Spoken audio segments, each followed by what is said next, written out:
Welcome to the show, Stan Marlin. Good morning. Good to see you. Stan, thanks for taking some time to meet with me and share with our listeners all about your work, psychoanalysis, Jungian work, dreams, archetypal stuff. So I can't wait to get into it. I just introduced you formally there with the introduction, but how do you introduce yourself? Well, I guess it depends on who I'm introducing myself to and what are the circumstances. But if you're asking about my background, or Yeah, just like what are you up to in the world right now? well, I'm busy with a lot of things right now, and my practice is very full because of all the things that are going on in the world. Yeah. So there's a lot of work. I'm in the process of writing a new book. I just published a couple in between The Black Sun and the one that I'm writing now. And the one that I'm writing now is kind of almost like a capstone book. I'm excited to get it finished. It's on alchemy again, on the Philosopher's Stone, the alchemy and art of illumination. And that's been a theme that's been present to me for a long time, and I'm finally getting a chance to work on it. So between doing teaching, training analysts, study, writing, and living my everyday life. That's what I do. Oh, that's cool. And just for the listeners, since we're a relationship podcast, I always like to ask people, are you currently in a relationship or not? Do you have children or not? Or I'm married. I have children. I have 3 children and 4 grandchildren. And, wow. Yeah. Awesome. And you're in Pittsburgh, right? I'm in Pittsburgh in Squirrel Hill. Yep. Okay, cool. Yeah, and Stan, I'm curious how did you become an analyst? Like, I know there's probably a very long story there, but what were the sort of events in your life that led you to becoming someone who wants to help people, specifically around with your approach? All right. Well, it is a long story, and there's lots of old childhood stories. I've written about some of the childhood stories of collecting stones and all the meaning of that when it came to my interest in alchemy, and that'll be in the new book, and it's also shortly described in a book called Fire in the Stone, which was an edited book. But in general, I started out studying philosophy, and was passionately interested in philosophical ideas. And eventually, after studying Western philosophy and Asian philosophy, I started a Jungian analysis, and the analysis changed the course of my direction. I decided I wanted to work as an analyst, so I changed from philosophy to clinical psychology. Mm-hmm. Studied that, and then ultimately went into training in New York City for a period of time, and then finished up my training here in Pittsburgh. And so there are many, many nuances and reasons why the moves happened. Yeah. But Jung was very powerful to me. I enjoyed reading him. I enjoyed undergoing the analysis. Not always easy, but it was a powerful experience for me. There was a point in my college career where I was interested in Jung, but I was also interested in psychedelics. And up near where my school was, Millbrook housed the work of Timothy Leary and Richard Alpert. And Metzner, and I went there for a while and joined in with that group. And after a number of those experiences, it illuminated Jung's archetypal perspective and the power of that kind of experience, and that led me forward into many adventures, but ultimately into studying analysis and working as an analyst. Wow, that's so cool. I didn't know psychedelics was part of your journey. It was part of mine as well. It helped me actually kind of wake up a little bit because I was in a long slumber, kind of dissociated from myself, and it helped me see some things that I was like, oh, there's more going on here Yeah. than meets the eye. Yes, indeed. Yeah, and why? Let's define psychoanalysis for a minute. You're the first psychoanalyst that we've had on the podcast. So, what is a psychoanalyst, and what is psychoanalysis? It's a large question because there are several different kinds of analysis, particularly these days. It's usually a training in which one undergoes one's own analysis in whatever school one is studying or involved in. And then after getting a doctorate, or sometimes there are different degrees that are acceptable to analytic institutes, one can join an institute by undergoing a personal analysis, and then a minimum probably of 4 years, 5, 6, 7, 8 years of postdoctoral or postgraduate studies in which one has both academic experiences and then working with patients and being supervised by senior analysts or training analysts. One develops one's own possibilities and skills, and then usually there's writing up of cases or a thesis, to finish one's analytic training. And then there are in schools. Yeah, and if we could paint a visual picture, sort of the traditional stereotype is that the patient or client is laying on a sort of a sofa-looking thing, and the analyst is sort of behind them, and they're not looking at each other, and the client or patient is sort of free associating, and the analyst is sitting there and sort of feeding back things. And so is that still an accurate portrayal of psychoanalysis, or is it totally different now? Well, it's a classical and still operative approach, particularly in Freudian analysis. In Jungian analysis, there's more face-to-face, sitting in the chair and working that way, although occasionally Jungians use the couch as well, particularly in England and in some of the different schools of Jungian analysis. There are several of them. But the idea of free association, lying on the couch, was primarily Freudian. Jung's work differed a little bit and has a different approach to the dialogue necessary to go into the depths. Certainly in both schools and in all analytic schools, the idea is being able to get underneath the surface of everyday consciousness and enter into an unknown or deeper, sometimes called the unconscious. And there one discovers all sorts of things that one either represses or hasn't yet come into contact with, and things that lead the way to a development, what Jung calls individuation, and movement to the enlargement and deepening of the self. Yeah, amazing.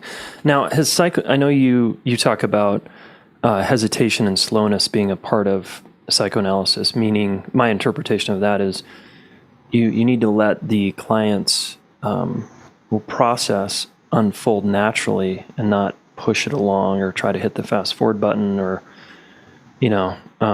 get in there with maybe some psychedelics to speed up the process. You're not doing that. It's sort of, you're trusting this natural unfolding of a patient or client's process. Is that right? Yeah, it's important. I did a paper on hesitation and slowness as the gateway to the depths of psyche somewhere back, and that has been, published in a few places. And in that, it was not only the work of analysis and the slowness of it, but just the psychic slowness that's necessary in order to drop into the depths, not rushing by from an ego perspective or from pushing forward immediacy of our understanding, but allowing room for deep feelings, fantasies, memories, deep experiences to emerge and to engage with those experiences as a way to enter into a deeper part of the self. Yeah. And how long is typically an average client or patient in treatment? It varies considerably from patient to patient. I've seen people for as little as a session or two, or a month or two, to 16, 17 years. Yeah, wow. God, you probably see so much in that transformation in that 16 years, right? It's fascinating to watch. When it comes to, well, there's a few different directions my mind is kind of splitting off here. There was a question I was going to ask you about the pacing. Well, I'll come back to that. Dreams. Is dream work a part of what you do, and how important is it to the psychoanalysis process?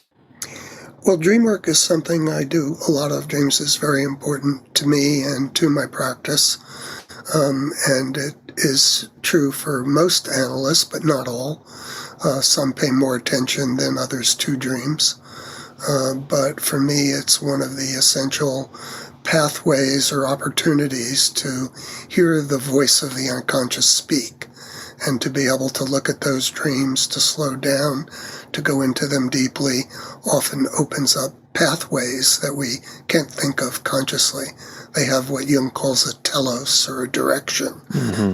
So by looking at dreams over time, particularly, an underlying mythos or an underlying story develops that leads psyche forward into a much richer, more varied, deeper experience of life and being. Amazing. Now, I want to ask you about a dream or two of mine here in a minute, if you're open to it. But before I do, the unconscious, would you unpack that a little bit for us? Jung talks about the shadow. People now talk about the shadow as sort of this, it's just a blind spot. It's a part of ourselves we can't see. I know it's, not as simple as that, but, and then is unconscious synonymous with subconscious in your world? Are those synonymous, or are those different? Yeah, they're related but different to some extent. Subconscious, usually something that's very close to the surface of consciousness, whereas the unconscious has, at least for Jung, both a personal and a collective aspect to it. There's some stuff closer to consciousness and some stuff extremely deep and unknown and mysterious, and in many respects a lot deeper. Subconscious is often stuff that we've seen or known or experienced, but maybe uncomfortably, and we've suppressed it or repressed it into our own, out of our own awareness. But it's somehow close to consciousness, and sometimes that's part of what Jung calls the shadow. One of the first important steps of getting at the unconscious is approaching the things that we were avoiding or denying or pushing aside because they made us uncomfortable, or what we learned in childhood, and how we want to be seen in the world, how we want our persona, our face, to be seen by others. And so working with the shadow is a first part of it. But for Jung, the shadow has different parts. It's not only the repressed things that were once known, there are things that are deep down in the unconscious that have never been known or seen, and they emerge from an archetypal level. So they're part of the shadow, part of the unconscious. But there are many levels of the unconscious that Jung tries to speak about, the shadow being one, the anima or animus being another, the trickster, the wise old man or woman. These are all archetypal structures that speak to the deeper unconscious, and sometimes to the collective unconscious, or what he calls also the objective psyche. Yeah.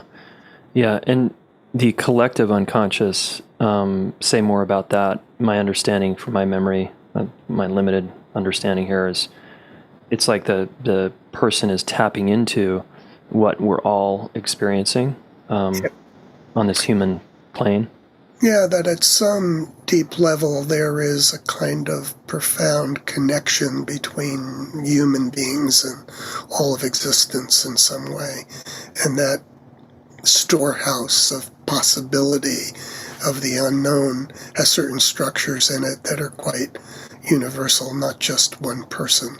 So the personal unconscious is the way that we, where that collective energy moves through us and personalizes and shows up for us as individual, whereas the collective unconscious is also personally important, but speaks to a more universal truth, a more universal process. Mm-hmm.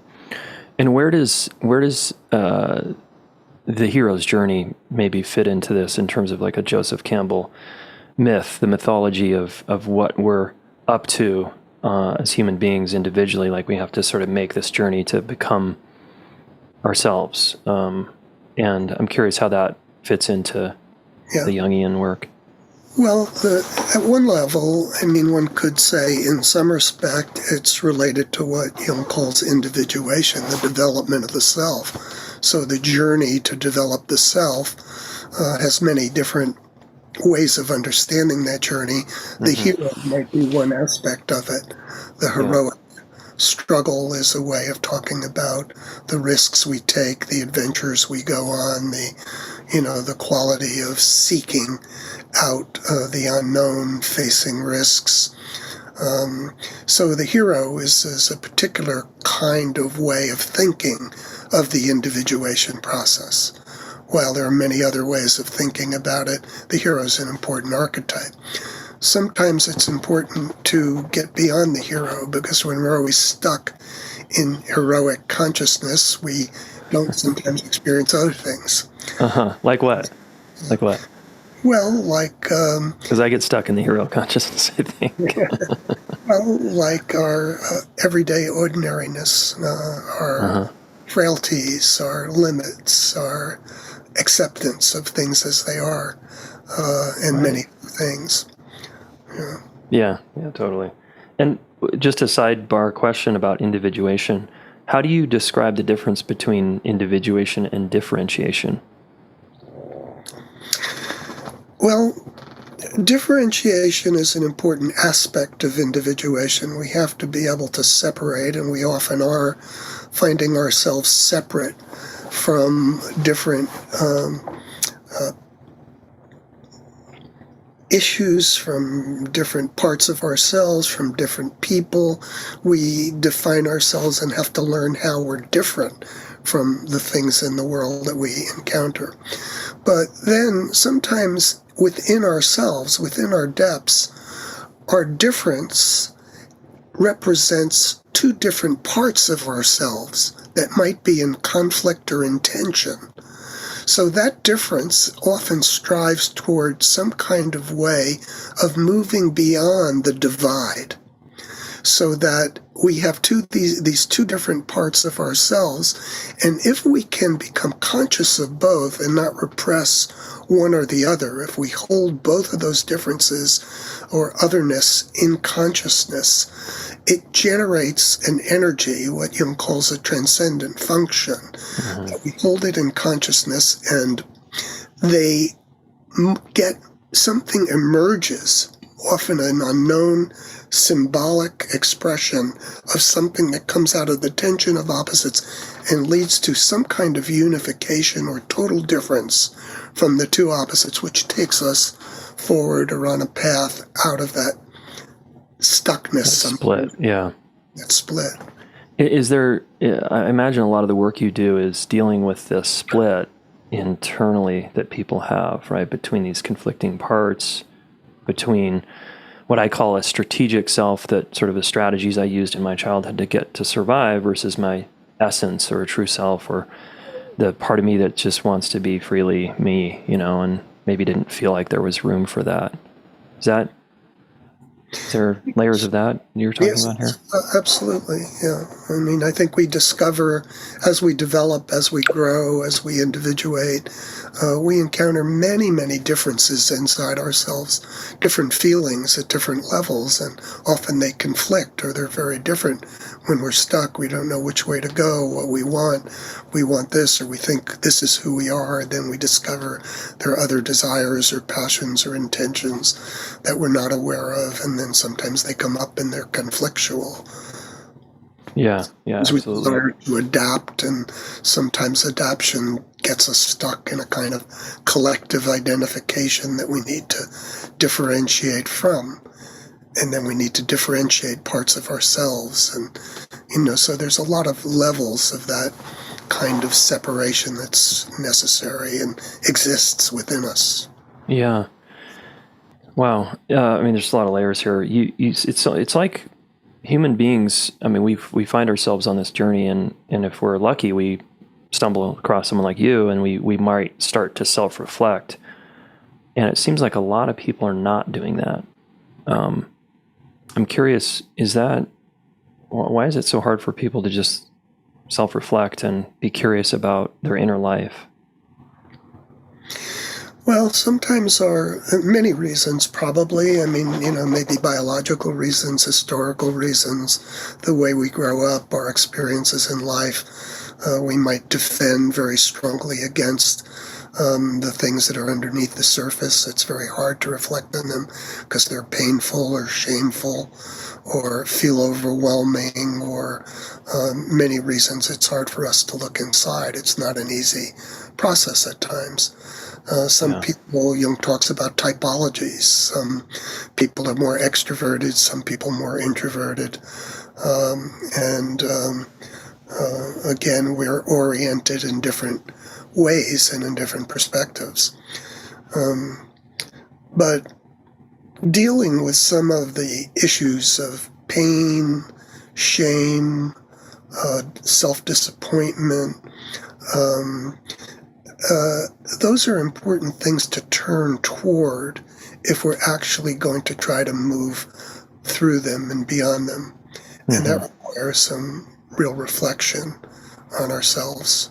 Yeah. Back to your the subconscious and the unconscious. It's sort of like people, me included, shame is a tough one to notice, to feel, to look at.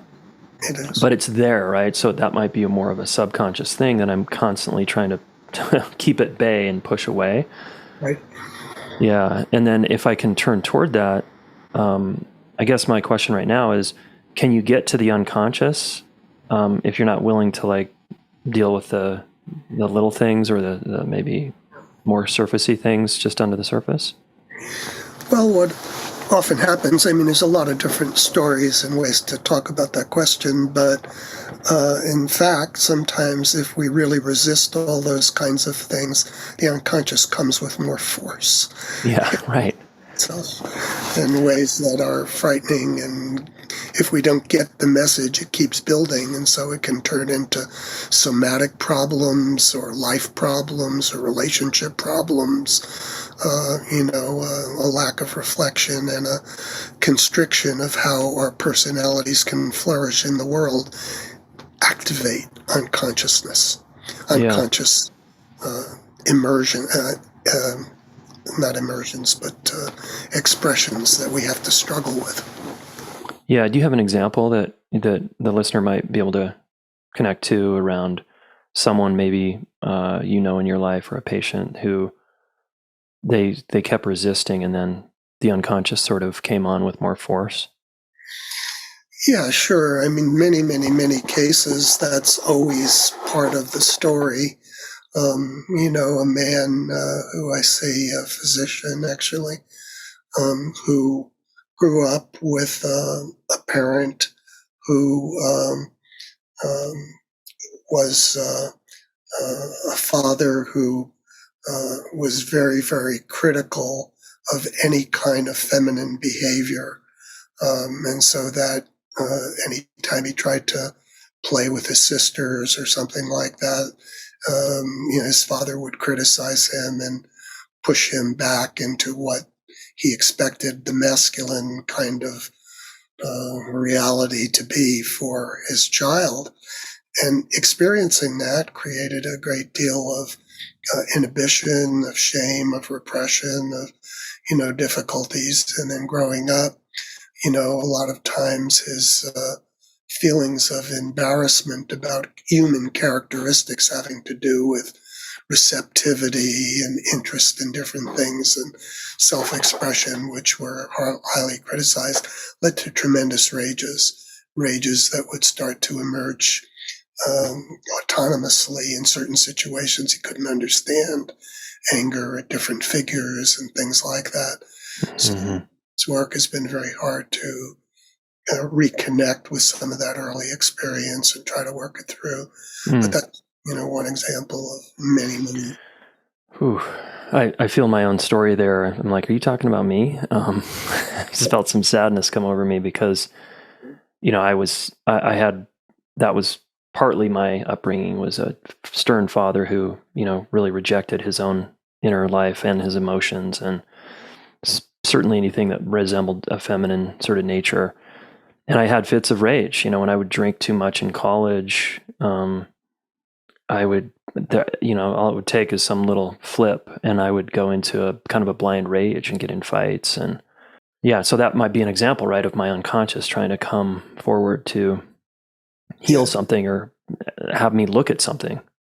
Yeah, rage is any of those experiences that are on the borderline of being out of control are powerful energies that really call for some kind of toleration and relationship to it that then can hopefully move into those areas that we've blocked out and repressed or afraid of or ashamed of. Yeah. We have inside ourselves, we introject parental figures sometimes. They happen relationally, and we are afraid of our literal fathers. But that literal father sometimes emerges inside us as a father complex and continue to treat us like our original father did, and even in more ways can bring the same kinds of inner negative judgments against us. Until we recognize that we're carrying that negative father with us and start to deal with and connect with and relate to that father in a way we've never been able to do, then it's very, very hard to move on beyond it. And we live constantly under the authority of an inner figure, a demon, so to speak, or a toxic masculinity. Right. A critic or tyrant or something. Yeah, exactly. So in psychoanalysis, how does one deal with that? Is it sort of, if I'm your patient, let's say, am I sort of talking that out? And then you're reflecting back and challenging me around that, or like, what does that look like? Well, challenging sometimes comes up, but first, I certainly think it's very important to encourage the expression of the feelings, the listening to them, the dreams, the inquiry into reactions to dreams and figures and life situations, to get as much expression as possible, to listen to the patient and ask questions that open up psyche in a very broad way. And then patterns can start to emerge, inner conflicts or confrontations can start to emerge, and that starts the analytic process. Yeah, cool. Okay, are you open to, can I share a dream with you? Yes, and I'd be happy to do that, but let me just say that typically it's important for an analyst not to have, without personal knowledge and without lots of associations and, sort of off the top flip interpretations of dreams can be, what they call wild analysis, where you're just winging it. Winging it. But we can talk about it because sometimes, let's see what you're talking about, and I'll start with it with you, but just to have that as a context of understanding. Yeah, thank you. That's really important. So I have a few reoccurring dreams, and they're always different, but the theme remains the same, which is I'm either there's a fork in the road. There's do you go left or do you go right? And then I get immobilized with indecision, or and they're always categorized in this really wild adventure. I'm usually in some foreign land, and on a cliff or climbing up some mountain, and I know that's part of my history, is I have a lot of experience doing sort of extreme sports and rock climbing and going up big mountains and bad weather and on and on. So it's like perfect that these dreams come up, because I'm like, oh yeah, there I am on the ledge. So here's one, and it's pretty short, but I'll just read it. So I'm at this event, and there's also usually a social component. I'm at like a mastermind event with a bunch of people that I perceive as maybe more successful than me or something. So I'm at this event, and I've been down, so I'll just read it. I've been down this massive ice glacier rock mountain before. I know a good way. It's safe, but it's still dangerous. I come back to the base area where the event is held. The men want to go down the mountain. It's literally a mix of Mount Everest and Yosemite or something. I know the way, but they want to do it their way. Their way is very, very dangerous. I have my wits about me, and I know their way is super sketchy, like death is very possible. death is possible my way, but less so. We start to head down their way, and it's proving so sketchy. The men get scared, and I recruit everyone to come my way eventually. I sort of convince them that we should go my way. I'm basically saying, I know a safer way down, way safer. The men start to follow me, but now I feel a little pressure to perform and get it right. We start veering down some road, but it's not where I've been before. I keep looking for the way to the known route, but I can't find it. We're now way off track down some road, and I don't know which way to get us back. And then I wake up. Yeah, interesting. Interesting dream. Well, let me say a few things, and maybe we can talk about it a little bit. Yeah. Again, dreams, when I work with dreams, it can take even a whole session on a single dream, and sometimes even more. Yeah. Because slowing down and listening to each part, opening up each part, when you do that, it often then helps connect to other parts and to the story at large. Mm-hmm. So maybe we can look at that a little bit, and maybe an example will emerge from talking about it. But the other thing I would mention from what you say is a recurring dream. Recurring dreams are interesting because recurring dreams often suggest that the unconscious wants to be heard and understood.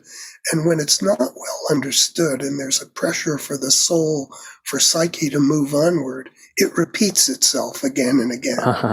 Exactly. Maybe from this angle or that angle, until I'm not getting the message. not quite getting the message maybe fully. And recurring dreams are useful. I mean, we all don't get all the messages. It's not, and so dreams recur. And when they do, they often, it's good to give them attention. It's good to talk about them, think about them, try to work on them. So let's look at this for a minute. And what I would, if you were my patient, I would say, okay, and it's an interesting dream. Let me hear it again from the beginning. And this time I'm going to stop you and ask some questions and see if we can go into it a little bit deeper and see what we can find. So what was the very first image of the dream? And I'm going to stop and ask some questions.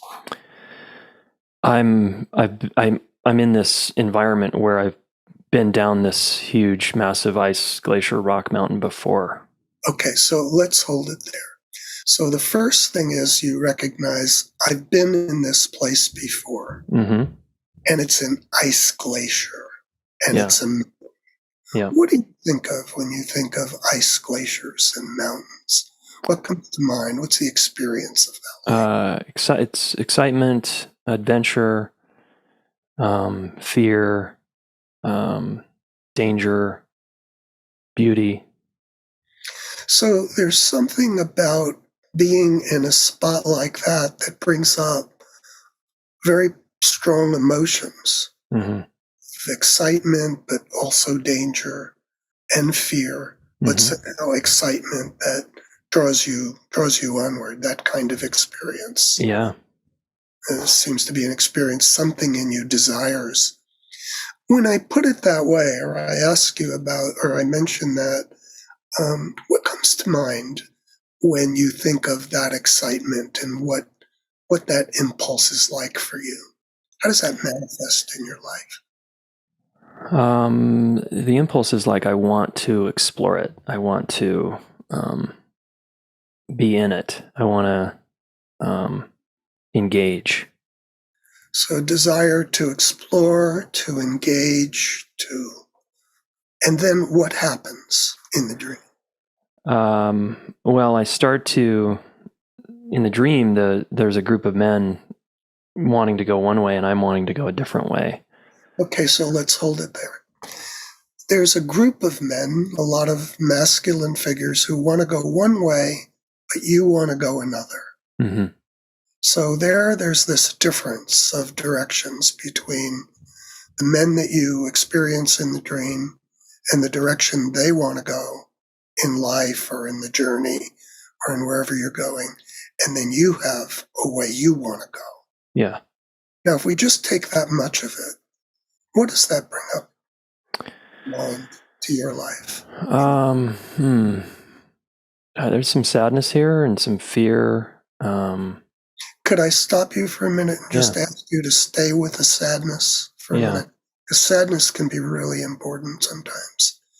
And if you can just give some words to the sadness and let that energy come up, let the sadness come up, Hmm. some words to it. Yeah, I feel torn. I feel like it's sad because I might lose the group. Um, if I go my way, I might be alone. So fear of aloneness, isolation, Hmm. connection with others, Yeah. because of differences that you have and directions in your life. Yeah. And it's like I want connection. I don't want to be alone, but I don't want to go that way. I don't want to go my way. So that's one of the important tensions. Now, one of the things that, again, it would take us the rest of the hour to go through the dream, but let me say this is sort of how we start to go into it. Hmm. And one of the things that sometimes Jung brings up that is important is what he calls active imagination. Sometimes when there's a tension like that, we might say, is that a situation, that glacier, that you could draw or paint? Or what about the ice and the feeling of the ice that comes up in your own feelings and Hmm. the mountainous feeling of anxiety but excitement? What about these men? Do you recognize any of these men? What are they like? What do they look like? Right. Do you talk to them at all? Or if you were going to talk to them, what would you say to them? Or what did you say to them in the dream? And if you allow yourself to imagine a conversation with them, what might they say back to you if you open up toward it when you say what you want to say to them, going your way? Is there a conversation there at all possible? Yeah. So is that a question, or are you just asking that these are the kinds of the line of questioning? If we had an hour, we'd be diving into these, right? Yeah. And if you have a moment to just maybe respond to that, and then we can go forward. Yeah. Yeah. They're not saying much. They're not really recognizing my way. So Yeah. they don't recognize your way. I wonder if you would ask them about that, why they don't, or is there something about your way they're not interested in or not? Yeah. I think they. Oh, this is great. I think they don't recognize because I haven't told them about my way. I haven't. I've sort of made an assumption that they maybe know, and then I'm like, you guys don't even get my way, but they don't. They're sort of operating under the premise that I'm already aligned with them and doing sort of the group thing. Uh, so you haven't really articulated the difference from the collective group of men and their way. Yeah. Yeah, and then and then we can maybe transition out of this and I can just talk about what I think if I were to keep going with you here. I'm assuming does the client start to make the bridge out into their life and just go, "Oh, this is kind of symbolic of how I do social settings," or this is symbolic of how I won't actually claim my way and I won't educate people about it and I won't. And so no wonder I feel alone. Is that sort of that's where we're headed? Yeah, that's one part of it. And I think that would be a good way to start to move into other associations and thoughts and feelings. Yeah. Would give some illumination to this part of the dream. The other thing, just quickly, is that you can look at the men in a relational way, how you are with other men, with other people you know, with friends or Mm-hmm. whoever. The other thing is that those men may also represent different aspects of your masculinity and the difference between your ego, personality, and direction in these inner figures. And Right. little conflict there inside that isn't communicating yet. That was going to be my next question, Stan, was do you take the view that all the players in the dream are just different parts of myself? That's one level of analysis. Jung talks about objective, the objective relational part of a dream, and then all the parts of it having a subjective level of interpretation, Yeah. and then ultimately even an archetypal level of interpretation. But the subject level is sometimes very important when you can start to see that what you're talking about is not only people you're in relationship to in the world, maybe how you relate to men in the world or don't relate to them, but also how you relate to those parts of yourself Hmm. with than any good inner dialogue between these two sides of your own being. Yeah. Yeah, so cool. I trained as a Gestalt therapist many years ago, and sort of the view in Gestalt was that this was all different parts of me, and so we would sometimes play out the dream, and either in a family systems sort of family constellation kind of way, right, and have different people in the room represent different characters in the dream, Right? or I would play all the parts, and I would move in a chair, sort of, or on cushions around the room to sort of bring it to life.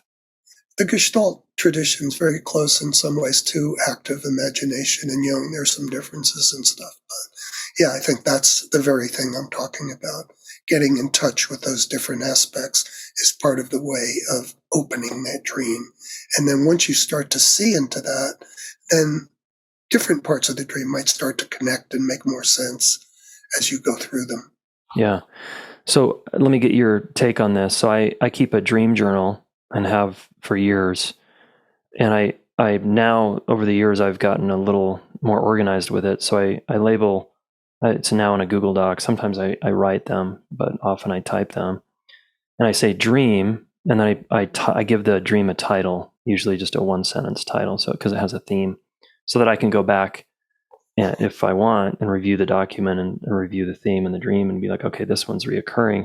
So then I type out the dream in the morning. I remember it, or sometimes later in the day, or whenever it is, and then I do an interpretation of the dream. Um, I'm curious. Do you recommend that type of approach, or would you tweak any of that in terms of if someone, the listener, say has a dream journal or wants to keep a dream journal, and then what's another thing they could do to deepen their understanding? Right. Well, there are lots of things, of course, with regard to that, but dream journals are good. I think I like the idea of dream journals, keeping a dream journal, writing a dream down, keeping a pencil or pen by your bed and a notebook. It's a way of capturing the underlying process that's going on during sleep and bringing that into consciousness is a continuing way to try to evolve one's own psyche. One of the difficulties sometimes of it is that people, once they write down their dreams, if they do, I mean, that's a step. It's not always easy to capture them. It's not always Hmm. easy to write them down. But when you do, one of the difficulties is that people, once they write them down, think, well, that's it, I've got it. And then they don't really go back to the dream and open it Hmm. up again and really work on it and maybe write associations or feelings or fantasies that the dream opens up so that the process of the dream starts to connect with the movement of psyche or Hmm. stimulate the movement of psyche. Um, so it can just become a log, a historical log that gives us little insights but don't get worked through. And Right. sometimes people mistake having a diary for doing the dream work. But if you have them and you can go back to them and spend time with them, open up the living energy that they contain, then you're in a psychic process that I think is really valuable. Yeah, and this is where a person hiring a therapist, a coach, a dream person to, or even talking it out with a friend and really trying to understand it and unpack it is helpful because you start to gain insight and then maybe integrate things from the dream. Like you're working the dream Yes. as opposed to just logging the dream. And the dream starts to work you. Nice. Exactly. Oh man. I'm curious, do you dream and what do you do with your dreams? I work with my dreams a lot. I do dream a lot. I write them down. I have years of notebooks of them. Um, there are periods when I can't get them or I am focused on something else, but they're always around for me. I mean, that's been something that's been present ever since I started analysis, and I've kept it on, as a living connection with my own depths. Yeah, yeah, that's so cool. Yeah, wow. I want to come back to a couple things as we start to wind down here. In The relationship, how do you work with the relationship between patient and psychoanalysis or psychoanalyst? I know the transference and countertransference can be a big thing. It seems, because this is a relationship podcast, and over the years of working with people for off and on for a long time now, it's so vital what happens between the practitioner and the client, right? And how that's being held and how the relationship emerges and forms over time. Right. In psychoanalysis, what's the approach there? Because if I want to improve my marriage, let's say, or if I want to improve my relationship with my kids or become a better boss or whatever, I sort of take the view that, well, I can work on that with how I treat you and how we're doing our relationship in the now, in the here and now. But I'm curious if that's brought in and all in psychoanalysis, and how, if not, how else do you work with that? Right. Well, I think you're right that it's relational connection, and how the relational connection is lived is, of course, essential in analysis. I think, as you mentioned, transference and countertransference is a very important part of it, because when you start to relate to people and they open up their feelings or their hopes, their dreams, their shame, their grief, their anger, that touches oneself.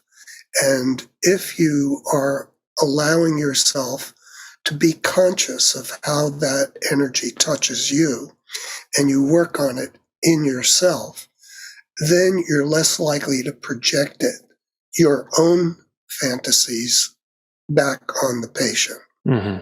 In other words, Completely. you work on your own countertransference. And as you work out who you are, it gives you a bit more openness about receiving where the patient is coming from, so that you don't project or confuse yourself with the patient. Yeah. So you have to really be able to have a separation, and those separations can lead to more intimacies and connections. Mm-hmm. Yeah, completely. Yep, agreed. Real quick, anima and animus, how important is that, and those terms in your work? They're very important. The anima is another word for a soul, for the feminine aspect of masculinity. The animus is a masculine part of the feminine soul, although even though Jung separates the two by literal gender sometimes, I think he also speaks about those potentials, or at least my experience is that both anima and animus can be present in both men and women. And they represent sometimes different stereotypic ideas of what masculinity and femininity are, but they also touch certain differences in ways of being. And by connecting to them, they can lead us further into the unconscious, like following the anima, following the voice of the soul, following the ways in which feminine images emerge in dreams. They can lead us deeper and deeper into other archetypal perspectives and other levels of development. So they're another archetypal image that Jung has defined, discovered, and that they do play a role in analysis. Yeah. So shadow figures, anima figures, animus figures, we live with those energies. Yeah. And a lot of people, it seems like in this day and age, particularly in maybe more new age circles, or personal growth circles, might use the term masculine and feminine, right? Right. And I think that these days that can also lead to pretty charged conversations, given the gender fluidity of where we're at. I'm curious how you've adapted that over the years, or is it just like, look, these are two real energies inside, and I'm not going to apologize for talking about them this way? Or how does that live for you? Well, I think there is a stereotypic historical vision of gender that can be pretty biased, but they also can hold certain descriptions of behaviors and experiences that we don't have to attribute necessarily to gender, but to different parts of the psyche. And to be open to them and to be open to the ways that those stereotypes are being transcended and developed now are important, so that we don't impose a rigid view of what a man or a woman is or is supposed to be. Mm-hmm. Now, more and more about that by going into the depths of a person. And within a person, there are many different aspects that can be considered masculine, feminine, whatever that might be, even if that is not spoken in a genderized reduction. Yeah. And opening up those experiences are important, in helping the person define their lives, their needs, who they are, what they want, where they're going in life, how they are and how they want to be, and all that energies are in each individual, in both men and women, and in different men and in different women. Mm-hmm.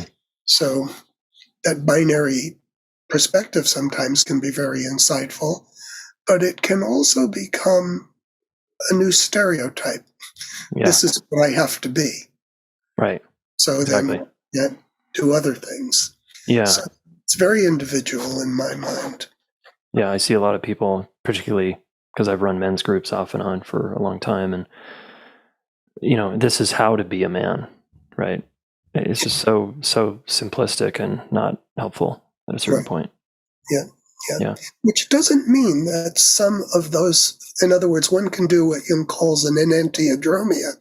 One can go from the recognition of the limits of certain kinds of masculinity to eviscerating it, so that Right. those parts of the masculine are shameful now. Yeah. And so we've got to be able to be open to a wide range of human being, human needs, human expression, and just be careful not to stereotype them. Yeah. It's kind of like Ken Wilber says, transcend and include. There's value even in some of the stereotypes at times, right? It's not throwing it all out and rejecting. Yeah. Okay. One more question. Judgments. When we judge other people, I'm curious if Jungian analysis would say, I'm judging what's disowned in me because I haven't brought it into consciousness. So I see it out there and I don't like it. So I'm going to reject it out there. When really it's just coming from a rejection of this internal part of myself. Is that I don't know. Is that accurate? Does Jungian analysis work differently with that? I think that's one level of it that can happen when we have a complex and we project it. When we can't accept parts of ourselves, we make scapegoats of people or we project it out onto others. But the other side of it is that as human beings, we always have feeling judgments. We make judgments all the time. We can't escape making judgments, even if the judgment is no judgment. Yeah, exactly. I think that the more developed we become, the more we're aware and have worked with the parts of ourselves that we're judging, the more full or the richer an evaluation might be in the world. And we have to make evaluations in the world. That's how we live. We do make feeling judgments. It's a part of our psychic reality, part of consciousness. It's not like we can, if we say, oh, we never judge, that's a weird kind of defense sometimes that will allow what we really feel to emerge into awareness or into relationships. Yeah. Okay. Well, you said we can't escape the judgment, even if the judgment is no judgment. Spot on. Well, Stan, this has been really rich. I really appreciate you and all your hard work with humans over the years to bring us this wisdom. I got two more questions. Where is the best place people can find out about you and your books and your work? Oh, online, Google. Great. Amazon. Yeah, and it's Stanton Marlin, Marlan. Yes. Yep. Yeah, and he's got a huge list of articles, and he's got a great Wikipedia page if you want to learn about this guy. Our final question I ask every listener or guest, which is one of our missions here at the Relationship School, is to reach young people with relationship education, because we live in trying times and people seem to struggle here a lot. And if I had a room full of 1,000, say, high school students, and I could only teach them one thing about love and relationships, and you were whispering in my ear, what would you want me to tell them? That's a hard question. I think that learning how to be open to life and to oneself, and to be reflective and true to oneself would be really important. Yeah, And, I guess completely. that first comes to mind. Great. Thank you. Yeah. And we could just unpack that for hours, but I love that. Yeah. Well, thank you again. Appreciate your time and your wisdom here. Okay, thank you very much. Appreciate it. All right, folks, go check out Stanton Marlin. If you're into Jungian stuff or psychoanalysis, you want to understand more, he's got some cool books. And I don't know, I think he's a really, really amazing human here.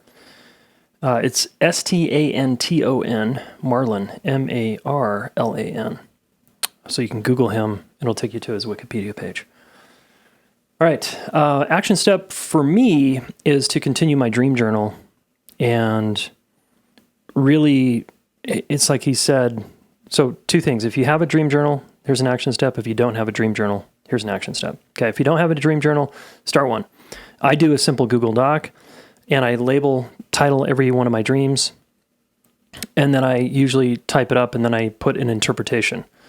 Now, the thing I don't do, so this is for you dream journal people, that I haven't done hardly ever, once in a while, Ellen and I will work a dream, or a friend and I will work a dream of mine, or I've brought dreams to therapy in the past, is go back and actually really, especially if there's a themed dream, I want to go back and really unpack each sentence.